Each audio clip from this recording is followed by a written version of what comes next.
په دنیا کې بدترینه نشه پوډر سکل یا چرس یا نورې نشې نه دي، بلکې بدترینه نشه او اعتیاد هغه شهرت طلبي ده.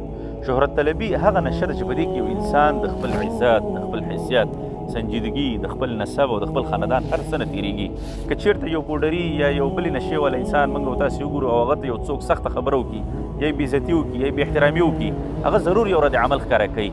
خو کوم خلک چې په شهرت طلبۍ باندې مخته شوي یا د شهرت د احساس یا اعتیاد په دوی باندې غلبه کړي، دوی ته 5 دقیقې مخکې یو انسان کنځا وکړي، د خور او مور کنځلې ورته وکړي، بېعزتي وکړي، 5 دقیقې پس هم بیرته هماغه انسان سره دوی بیا خاندي او ګپ شپ ورسره لګوي، خوشحالۍ ورسره کوي، لایفون کې ورسره ناست وي.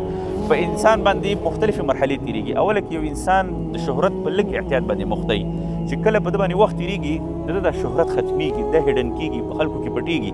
بیا چې یو څو ورځې تېرې شي د ده د اعتیاد دی مجبوره کړي چې داسې حرکات وکړي چې دی بیا په خلکو کې مشهوره شي، بیا په خلکو کې یو ځل راښکاره شي، رابرسېره شي، بیا زیات لایکونه واخلي. نو دا انسان د دې خپلو زیاتو لایکونو دپاره چې دی کمپرومایز کول شروع کړي، سودا کول شروع کړي، په خپل عزت باندې سودا کول شروع کړي، په خپل حیثیت باندې سودا کول شروع کړي، په خپلو اخلاقو باندې سودا کول شروع کړي، خپل علم باندې سودا کول شروع کړي چې تر څو دا لایکونه زیات واخلي او چې دی کله خبرېږي په خپل ځان باندې نو ده هر څه بایللی وي.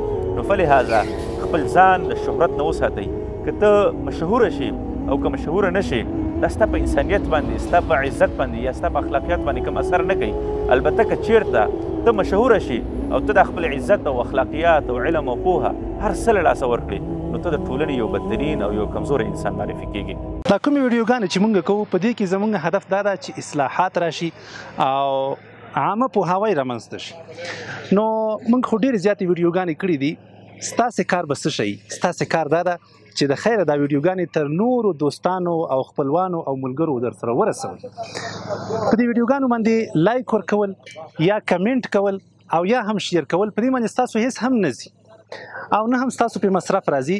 خو دغه ده چې زموږ د دعوت به انشاءالله خپرېږي، دې خوا اخوا هر چاته به انشاءالله رسېږي او کوم اجرونه او ثوابونه چې الله جل جلاله موږ ته راکوي عینا امق اجرونه او ثوابونه به الله جل جلاله تاسې ته هم درکوي. د دې ګلانو او د دې ښایسته ونو په څېر باندې تر و تازه او خوشحاله اوسئ.